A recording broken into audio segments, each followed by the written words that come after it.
All right, Andrew Easton with the ESUCC here, and I'm joined today by Dawn Ferreira of ESU3, as we're going to be exploring the topic of how we might support English language learners in the remote setting. And so we want to make sure that we're supporting all students with their respective needs and the things we can support them with to be successful. And so, Dawn, really grateful for your time, your ideas and input for administrators looking to be supportive of those English learners in the space. So, yeah, kind of talk us through what you would recommend that be at the forefront of our thoughts.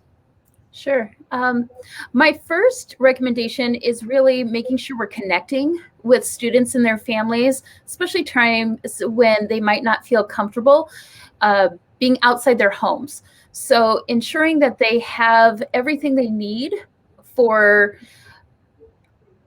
schooling purposes, that they have the materials that they have, that they feel supported, that they know who to contact and ask questions for, and also just their health and safety as well. Because sometimes, especially depending on the language your students are speaking or familiar with, the resources might not always be available and clear during a pandemic.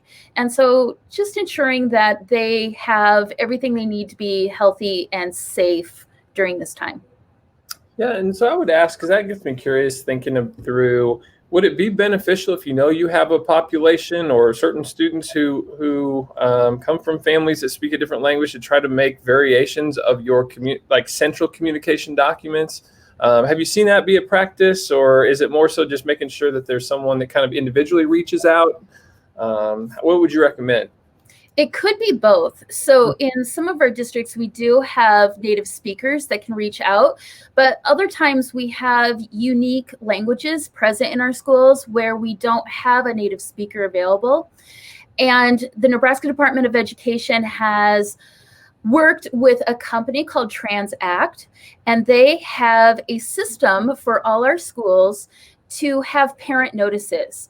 And so they can sign up for this parent notice portal, and it will translate documents. It has so many languages available. It's really a great resource.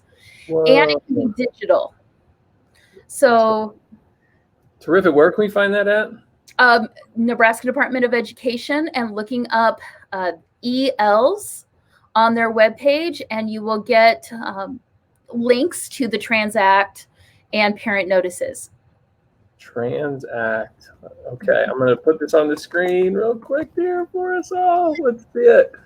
This is great. We're going to search for ELs on the NDE website. We're looking for Transact. And Transact, keyword. Okay, we're just making this up on the fly here, but I appreciate your support with things, and that looks a little better. Okay, perfect. Well, I'm glad we got a chance to point people in direction of that terrific resource, because it is imperative that we're having those connections, clear communication within that connection.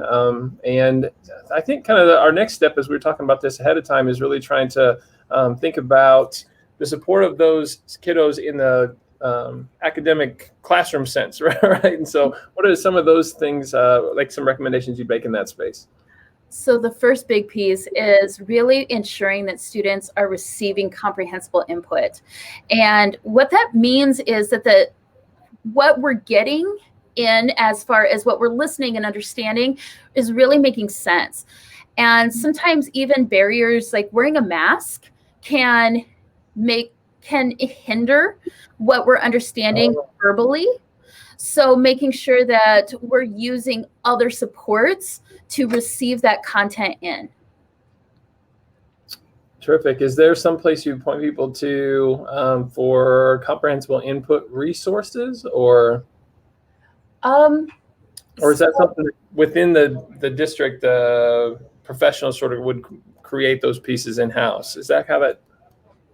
Yeah, pretty much. It's a lot of teacher training of how to use our resources around the room. Even I was talking to a presenter from Seedlets Education, and she said, word walls are not dead. It is helpful to have language up and to have resources for our students in the classroom as well as outside. So just really helping them figure out what's going on in the classroom and understanding the content that they're receiving. Yeah. All right. And so it's not only in the input, but also in the output, right? And so can you speak to that facet of it as well? Yeah. We want to have students have low stress opportunities for output, which means that when they are speaking language back, and simple, easy thing is to use sentence stems to help them scaffold their language, to really understand how to provide academic responses to our students and to the student community. That's one of the greatest ways. And there's tons of resources for those. And if you're going to have students make a prediction, giving them the starting stem of, I predict this because, and we're not telling them what to say, we're just framing the structure of the language so that they really know how academic language sounds and the patterns of language. Oh, that's, and I found that to be particularly helpful through the use of a tool like Flipgrid, for example, where you can not only collect that verbal response from a student and kind of have them capture some of what they're sharing on video, but you can, within Flipgrid, put in sentence starters that the student could then bring up as they're recording themselves. And so if we're looking for maybe a practical tool to come around that type of strategy, I don't know if you have anything you'd want to like round out with that, but I have found that to be kind of helpful in that space. You know, one of the easiest things is when you are teaching with Zoom, providing opportunities for student response, even just by using the annotation tools in Zoom. So if you're doing a PowerPoint or a Google slide deck and you have an opportunity for students to respond or select, they can use the annotation tools and draw or write or circle or highlight within your slide deck, and you can get immediate response. And it really is a low stress kind of response. And if you're using it with multiple students, you can assign them different colors to annotate, so you know which students are highlighting in different ways or putting a star or finding most important, but it's not labeling it and sharing it out on the big screen to the rest of the kids if they're in a class.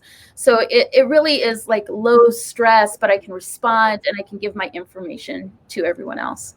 Oh, very cool. Thank you so much for sharing your ideas, for your insights. This is an important topic, and so really grateful to just be a thought partner, right? And that's the whole point of this site and the videos that we've captured within it. So make sure you check out those resources and even some of the teacher tools that we talked about are on the teacher-facing site. And so, Dawn, thank you so much for your time. Absolutely. Thank you.